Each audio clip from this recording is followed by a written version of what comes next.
Malam itu hujan deras mengguyur Jakarta tanpa ampun dan Andi berdiri gemetar di depan gerbang besi tinggi rumah megah Pak Rea, seorang miliarder terkenal di dunia properti.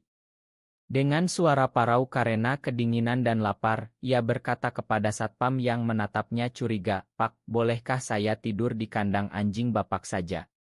Saya tidak punya tempat lagi, saya sudah diusir dari segalanya." Pak Rea yang baru pulang dari rapat malam muncul dari balik bayangan, mata tajamnya menatap Andi dalam-dalam, lalu dengan suara tenang tapi tegas ia menjawab, "Tidak, kamu tidak akan tidur di kandang anjing. Kamu tidur di kamarku saja, karena aku juga seorang pria yang mencintai pria seperti kamu." Kata-kata itu menggema di telinga satpam dan dua orang ajudan yang berdiri di dekatnya, membuat mereka semua membeku saking terkejutnya. Sementara hujan terus turun seolah ikut menyaksikan rahasia besar yang baru terbuka. Andi tidak bisa percaya apa yang baru saja ia dengar. Ya, pemuda 25 tahun dari desa kecil di Jawa Tengah yang baru 3 bulan lalu diusir keluarganya setelah ketahuan menyukai seorang teman sekolah dulu, kini berdiri di depan rumah mewah ini karena putus asa.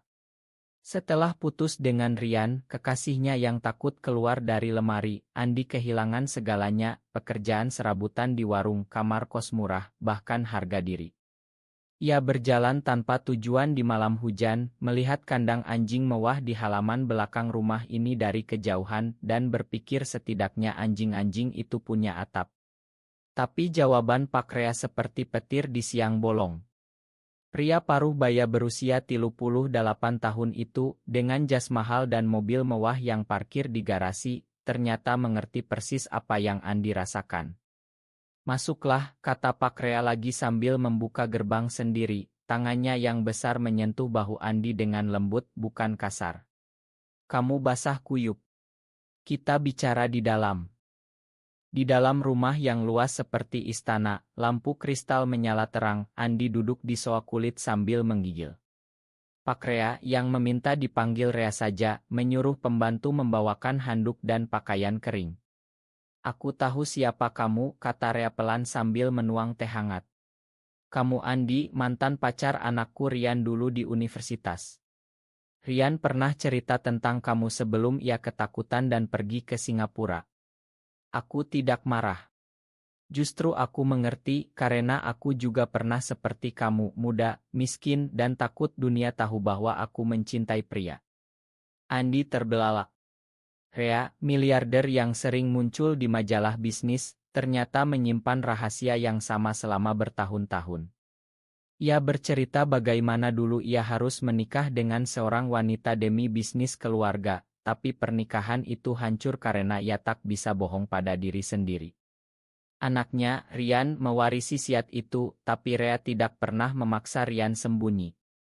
Malam itu Andi tidur di kamar tamu mewah, tapi pikirannya tak bisa tenang.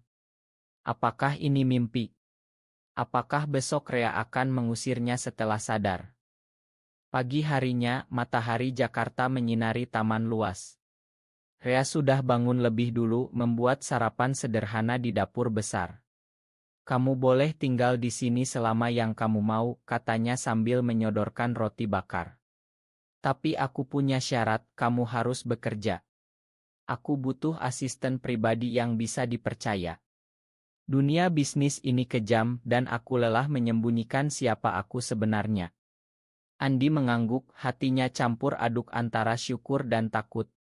Ia mulai membersihkan kandang anjing yang sebenarnya lebih bagus dari kamar kosnya dulu, memberi makan 2 ekor Golden Retriever milik Rea. Sementara itu, kabar tentang pemuda miskin yang diangkat mulai beredar di antara para pembantu. Mereka saling berbisik, tapi tidak berani bertanya. Andi merasa seperti sedang hidup di dunia yang salah. Ia ingat bagaimana keluarganya di desa dulu mengusirnya dengan kata-kata kasar, "Kamu bukan anakku lagi kalau suka cowok." Sekarang di rumah ini ia merasa diterima untuk pertama kalinya. Hari-hari berikutnya berlalu dengan cepat. Andi belajar mengemudi mobil Rea, mengantarnya ke rapat, dan bahkan ikut rapat kecil di kantor. Rea mengajarinya banyak hal, cara berpakaian rapi, cara bicara dengan percaya diri, dan yang paling penting, cara menerima diri sendiri. Kamu tidak salah mencintai siapapun, kata Rea suatu sore saat mereka duduk di teras sambil minum kopi. Indonesia ini sulit, tapi kita harus kuat. Andi merasa hatinya hangat. Untuk pertama kalinya sejak diusir, ia bisa tertawa lepas. Tapi di balik itu ada rasa bersalah. Ia masih mencintai Rian, anak Rea yang kini tinggal jauh di Singapura. Apakah Rea tahu? Apakah ini akan jadi masalah? Malam-malam Andi sering terjaga, memandang langit-langit kamar mewah, bertanya-tanya apakah ia pantas mendapatkan kebaikan ini. Sementara itu, Rea mulai membuka diri lebih banyak. Ia cerita tentang masa mudanya di Surabaya, bagaimana ia kehilangan kekasih pertamanya karena tekanan keluarga besar. Aku tidak mau kamu mengulangi kesalahanku, katanya. Perlahan, ikatan antara mereka tumbuh, bukan hanya majikan dan karyawan, tapi seperti kakak dan adik, atau mungkin lebih dari itu, meski Andi belum berani mengakui. Di akhir minggu pertama, telepon dari desa berdering. Ibu Andi menelepon, suaranya dingin. Kamu di mana sekarang? Orang-orang desa bilang kamu tinggal di rumah orang kaya. Jangan bawa malu lagi ke keluarga. Andi menutup telepon dengan tangan gemetar. Rea yang mendengar dari kejauhan mendekat dan memeluk bahunya. Kamu tidak sendiri lagi, bisiknya. Saat itu, Andi merasa ada sesuatu yang berubah di dalam hatinya. Ia tidak lagi hanya pemuda miskin yang memohon tempat tidur. Ia mulai merasa seperti manusia yang berharga. Tapi ia belum tahu bahwa badai besar baru saja mulai mendekat, ketika Rian tiba-tiba mengirim pesan bahwa ia akan pulang ke Jakarta minggu depan. Rian tiba di Jakarta dengan pesawat pagi, wajahnya pucat setelah penerbangan panjang dari Singapura. Ia masuk ke rumah ayahnya dengan koper besar, dan mata langsung bertemu dengan Andi yang sedang membersihkan mobil di garasi. Andi, suara Rian pecah. Mereka berdua berdiri membeku selama beberapa detik, kenangan lama meluap seperti banjir. Rea muncul dari dalam rumah, tersenyum tenang. Aku sudah bilang padamu, Rian. Andi tinggal di sini sekarang. Dan aku tahu semuanya. Rian terkejut tapi tidak marah. Malah ia memeluk Andi lama sekali di depan Rea, air mata mengalir tanpa suara. Makan aku dulu kabur, bisik Rian. Aku takut dunia tahu. Rea hanya mengangguk lalu meninggalkan mereka berdua untuk bicara. Hari-hari berikutnya penuh kehangatan tapi juga ketegangan halus. Andi dan Rian menghabiskan waktu bersama, jalan-jalan di malam-malam hari, makan malam di restoran kecil yang tidak terlalu mewah agar tidak menarik perhatian. Rea memberi mereka ruang, tapi sesekali ikut bergabung bercerita tentang perjuangannya sendiri dulu. Di Indonesia ini, kita harus hati-hati, katanya suatu malam saat mereka bertiga duduk di teras. Tapi kalian berdua punya aku. Andi merasa bahagia untuk pertama kalinya dalam hidupnya. Ia belajar mengelola akun media sosial kecil Rea, membantu bisnis properti dengan ide-ide segar dari pengalamannya sebagai anak desa. Rian yang bekerja sebagai desainer di Singapura, mulai merencanakan proyek bersama ayahnya. Tapi di balik senyum, Andi masih merasa ada jurang. Ya miskin, Rian kaya. Ya dari desa, Rian dari kota. Apakah cinta ini akan bertahan? Suatu hari, seorang teman lama Andi dari desa datang ke Jakarta mencari pekerjaan. Namanya Budi, dulu teman sekolah yang pernah Andi anggap sahabat. Budi tinggal sementara di rumah Rea, tapi matanya sering curiga melihat kedekatan Andi dan Rian. Kamu berubah, Di, katanya suatu sore. Rumah ini terlalu mewah untuk orang seperti kita. Andi hanya tersenyum, tapi dalam hati ia khawatir. Malam itu, saat Rea sedang rapat di luar, Rian memeluk Andi di kamar. Aku tidak mau sembunyi lagi, katanya. Ayah sudah tahu, dan ia mendukung. Mereka berpegangan tangan lama, merasakan kehangatan yang lama hilang. Tapi keesokan harinya, Budi melihat mereka berdua di taman dan wajahnya berubah. Jadi benar rumor di desa, gumamnya pelan. Andi merasa dingin. Ia tahu Budi bisa saja membocorkan semuanya. Sementara itu, bisnis Rea mulai mendapat tekanan dari mitra lama yang konservatif. Ada bisik-bisik di kalangan pengusaha bahwa Pak Rea terlalu dekat dengan anak buah mudanya. Rea hanya tertawa saat Andi khawatir. Biarkan mereka bicara. Aku sudah lelah pura-pura. Andi mulai membantu Rea lebih dekat, ikut ke pertemuan bisnis, belajar negosiasi. Rian bangga melihat Andi tumbuh.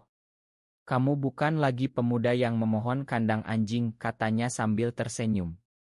Kamu sekarang bagian dari keluarga ini. Tapi keluarga besar Rea di Surabaya mulai mendengar kabar. Paman Rea menelepon, suaranya marah. Rea, apa yang kamu lakukan? Bawa anak miskin ke rumah dan biarkan ia dekat dengan Rian. Ini memalukan. Rea menutup telepon dengan tenang, tapi Andi melihat bahunya tegang. Malam itu, Rea duduk sendirian di teras, minum uhiske pelan. Andi mendekat. Pak, kalau saya pergi, semuanya akan lebih mudah. Rea menatapnya lama. Tidak, Andi. Kamu tinggal. Ini rumahmu sekarang. Hubungan antara Andi dan Rian semakin dalam. Mereka berjalan di taman rumah sambil berpegangan tangan saat malam, bicara tentang masa depan. Rian menceritakan ketakutannya dulu, bagaimana ia kabur ke Singapura karena takut ayahnya marah. Tapi ayah justru yang paling mengerti, katanya. Andi merasa hatinya penuh. Ia mulai mengirim uang ke ibunya di desa, meski ibunya masih dingin. Mungkin suatu hari mereka akan paham, kata Rea. Tapi Budi, teman lama itu, mulai menyebarkan rumor kecil di kalangan pembantu. Andi dan Rian bukan saudara biasa, katanya pada seorang koki. Kabar itu perlahan menyebar keluar rumah. Andi merasa dunia mulai mengepungnya lagi. Ia ingat betapa sulitnya hidup sebagai pria gay di Indonesia, tidak ada perlindungan hukum, hanya bisik-bisik dan tatapan jijik. Tapi Rea selalu ada, memberi kekuatan. Kita lawan bersama, katanya. Akhir bulan itu, Rian mengajak Andi ke pantai Ancol untuk akhir pekan. Mereka duduk di pasir, memandang laut. Aku cinta kamu, kata Rian pelan. Andi menangis bahagia. Untuk pertama kalinya, ia merasa dicintai tanpa syarat. Tapi saat mereka pulang, telepon dari desa berdering lagi. Kali ini, kakak Andi yang marah. Kamu bikin malu keluarga. Orang desa tahu kamu tinggal dengan dua pria kaya. Andi mematikan telepon, tubuhnya gemetar. Rea memeluknya dari belakang. Kamu kuat, Andi. Kita semua kuat. Di saat itu, Andi sadar bahwa rumah ini bukan hanya tempat berteduh. Ini tempat ia belajar mencintai dirinya sendiri. Konflik mulai muncul seperti badai kecil yang semakin besar. Paman Rea datang ke Jakarta secara mendadak, membawa istri dan anak-anaknya. Kami dengar ada yang aneh di rumah ini, katanya langsung di ruang tamu, mata menatap Andi tajam. Rian berdiri di samping Andi, tangannya gemetar. Rea tetap tenang. Andi adalah bagian keluarga sekarang. Ia membantu bisnis saya dan Rian bahagia. Paman itu tertawa sinis. Bahagia. Kamu biarkan anakmu dekat dengan pemuda miskin ini. Orang-orang sudah bicara, Rea. Bisnis kita bisa hancur. Andi merasa seperti ditampar. Ia ingin pergi, tapi Rian memegang tangannya erat.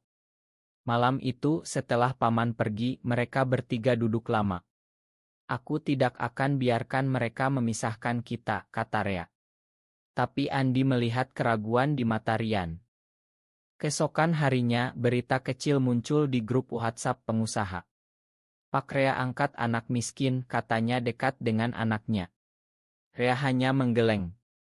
Ia ajak Andi ke kantor, perkenalkan sebagai asisten pribadi resmi. Kamu punya hak di sini, katanya. Andi bekerja keras, belajar Excel, membuat laporan, bahkan ikut presentasi. Rekan kerja mulai menghargainya. Tapi di rumah, Budi semakin berani. Ia mendekati Rian suatu malam. Andi hanya manfaatkan kamu dan ayahmu, bisiknya. Rian marah, tapi benih keraguan sudah tertanam. Andi merasakannya. Ia mulai menjaga jarak, tidur lebih awal, menghindari pelukan Rian. Rea memperhatikan. Jangan biarkan orang lain rusak apa yang kita bangun, katanya pada Andi. Suatu akhir pekan, mereka bertiga pergi ke rumah Rea di puncak. Udara dingin, kabut menyelimuti. Di sana, tanpa pembantu, mereka bicara terbuka. Rian cerita tentang tekanan di Singapura, bagaimana ia hampir menikah dengan wanita demi keluarga. Andi cerita tentang desanya, bagaimana tetangga masih menggunjingkan namanya. Rea mendengarkan, lalu memeluk keduanya. Kita bukan salah. Masyarakat yang belum siap. Malam itu, di bawah bintang, Andi dan Rian berjalan berdua. Aku takut kehilangan kamu lagi, kata Rian. Andi mencium keningnya pelan. Aku di sini. Tapi pagi harinya, telepon dari ibu Rian yang sudah cerai dengan Rea datang. Rian, ayahmu gila. Usir pemuda itu sebelum terlambat. Rian menangis. Andi mendengar dari luar pintu, hatinya hancur. Kembali ke Jakarta, situasi semakin tegang. Mitra bisnis Rea membatalkan kontrak besar karena isu pribadi. Rea kehilangan miliaran rupiah dalam seminggu. Ia tidak marah pada Andi, tapi Andi merasa bersalah. Mungkin aku harus kembali ke desa, katanya pada Rea. Rea menatapnya lama. Kalau kamu pergi, aku kehilangan bukan hanya bisnis, tapi juga anakku yang bahagia. Rian mendengar dan memeluk Andi. Jangan pergi. Tapi Budi yang sudah iri, menelepon paman Rea secara diam-diam, saya punya bukti foto mereka berdua. Kabar itu menyebar cepat. Andi mulai mendapat tatapan aneh dari pembantu. Ia merasa kembali menjadi pemuda miskin yang memohon kandang anjing. Di tengah krisis, Rea mengajak Andi ke kantornya sendirian. Kamu sudah seperti anakku sendiri, katanya. Dan aku bangga. Andi menangis. Untuk pertama kalinya, ia merasa punya ayah yang menerima. Rian melihat perubahan itu dan cintanya semakin dalam. Mereka bertiga mulai merencanakan liburan ke Bali untuk menyegarkan pikiran. Kita butuh waktu jauh dari Jakarta, kata Rea. Andi setuju, tapi dalam hati ia tahu badai belum berakhir. Malam sebelum berangkat, ia menulis surat untuk keluarganya di desa. Aku bahagia sekarang. Makan aku. Ia tidak tahu apakah surat itu akan dibaca. Perjalanan ke Bali menjadi titik balik yang tak terduga. Mereka tiba di Ila Mewah menghadap pantai Kuta saat matahari terbenam. Udara asin dan angin sepoi membuat Andi merasa bebas untuk pertama kalinya. Rea menyewa kapal kecil untuk mereka bertiga, memancing ikan sambil tertawa. Lihat Andi, kamu sudah bisa tertawa lepas, kata Rea. Rian memotret mereka, matanya penuh cinta. Di malam hari, di pantai, Andi dan Rian berjalan kaki sambil berpegangan tangan. Aku ingin kita seperti ini selamanya, bisik Rian. Andi mengangguk, tapi bayangan Jakarta masih menghantui. Rea duduk di teras Ila, memandang laut sendirian. Ia tahu bisnisnya sedang goyah, tapi ia memilih keluarga. Kabar buruk datang lewat telepon. Paman Rea mengancam akan mengambil alih saham perusahaan kalau skandal tidak dihentikan. Usir pemuda itu atau kami umumkan semuanya ke media, katanya. Rea menutup telepon dengan tangan gemetar. Andi yang mendengar dari dekat merasa dunianya runtuh. Saya pergi saja, Pak. Saya tidak mau hancurkan keluarga Bapak. Rea memegang bahunya. Kamu adalah keluarga sekarang. Kita hadapi bersama. Rian marah besar pada paman, menelepon ibunya dan berteriak. Aku gay, Bu. Dan aku bahagia dengan Andi. Itu pertama kalinya Rian mengucapkan kata itu keras-keras. Andi memeluknya, merasa bangga sekaligus takut. Di Bali, mereka bertemu sepasang suami istri Indonesia yang juga teman lama Rea. Mereka bercerita tentang perjuangan mereka di Denpasar, bagaimana mereka membuka kai kecil dan hidup tenang. Kamu harus berani, kata salah satu dari mereka pada Andi. Indonesia berubah pelan, tapi berubah. Andi mendengar dan merasa ada harapan. Mereka berempat makan malam bersama, tertawa, berbagi cerita. Rea melihat Andi tumbuh. Kamu bukan lagi pemuda yang memohon di gerbang, katanya. Malam itu, Andi menulis di buku catatannya, aku mulai percaya pada diri sendiri. Tapi saat mereka kembali ke Jakarta, Budi sudah pergi dengan membawa beberapa foto lama Andi dan Rian yang ia curi dari ponsel. Ia kirim ke grup keluarga besar. Paman Rea langsung datang ke rumah dengan pengacara. Ini memalukan. Perusahaan bisa bangkrut, teriaknya. Rea berdiri tegar. Kalau harus memilih antara bisnis dan anakku, aku pilih anakku. Andi menangis diam-diam di kamar. Ia merasa semua salahnya. Rian memeluknya. Kita lawan. Konflik memuncak saat ibu Andi datang ke Jakarta setelah mendapat kabar dari Budi. Ia berdiri di depan gerbang, menangis. Pulanglah, nak. Jangan hidup seperti ini. Andi memeluk ibunya lama. Ibu, aku bahagia di sini. Aku mencintai Rian. Ibunya terdiam, lalu pergi tanpa kata. Andi merasa hatinya robek. Rea kehilangan 2 kontrak besar dalam seminggu. Karyawan mulai berhenti. Tapi ia tetap tenang. Kita mulai dari nol lagi, katanya pada Andi dan Rian. Mereka bertiga duduk di meja makan, membuat rencana bisnis baru, properti ramah komunitas. Andi memberi ide dari pengalamannya sebagai anak desa, rumah sederhana untuk pemuda seperti dirinya dulu. Rea tersenyum bangga. Kamu sudah dewasa. Tapi di dalam, Andi masih ragu. Apakah ia layak? Malam itu, ia hampir pergi diam-diam, tapi Rea menangkapnya di garasi. Jangan pergi. Kita butuh kamu. Pelukan Rea yang hangat membuat Andi menangis. Untuk pertama kalinya, ia merasa benar-benar dicintai seperti anak. Krisis mencapai puncak saat media lokal mulai memberitakan miliarder Jakarta dan rahasia keluarganya. Foto samar Andi dan Rian beredar. Saham perusahaan turun drastis.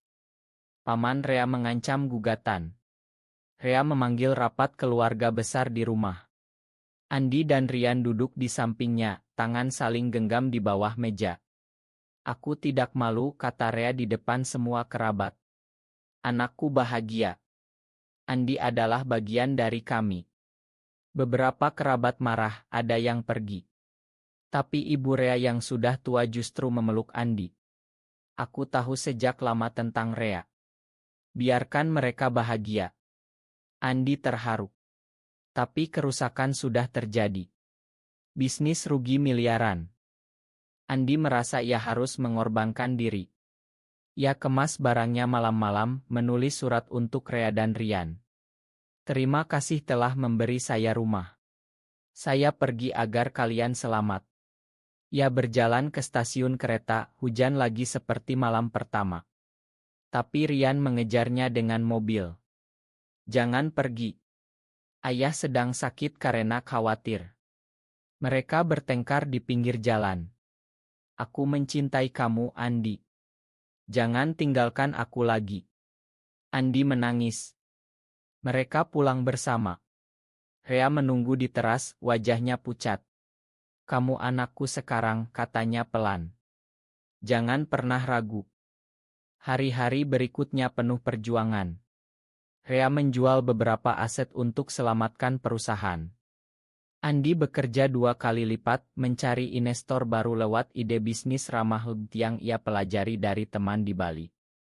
Rian kembali ke kantor, membela ayahnya di depan media. Keluarga kami menerima semua bentuk cinta, katanya dalam wawancara kecil. Kabar itu menyebar, dan justru beberapa klien baru datang karena menghargai keberanian. Perlahan, bisnis pulih. Andi melihat Rea tersenyum lagi. "Kamu menyelamatkan kami," kata Rea suatu malam. Andi merasa bangga. Ia sudah bukan pemuda miskin lagi. Ia pria yang kuat. Tapi pengkhianatan Budi masih menyakitkan. Andi menemukan Budi di warung dekat desa lewat teman lama. Ia datang sendirian, bicara dari hati ke hati. "Kenapa kamu lakukan ini?" Budi menunduk. "Aku iri. Kamu dapat semua yang aku impikan."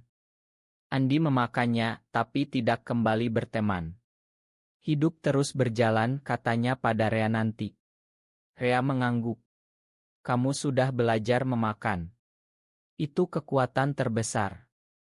6 bulan kemudian, bisnis Rea bangkit lagi dengan ide Andi tentang perumahan terjangkau untuk pemuda.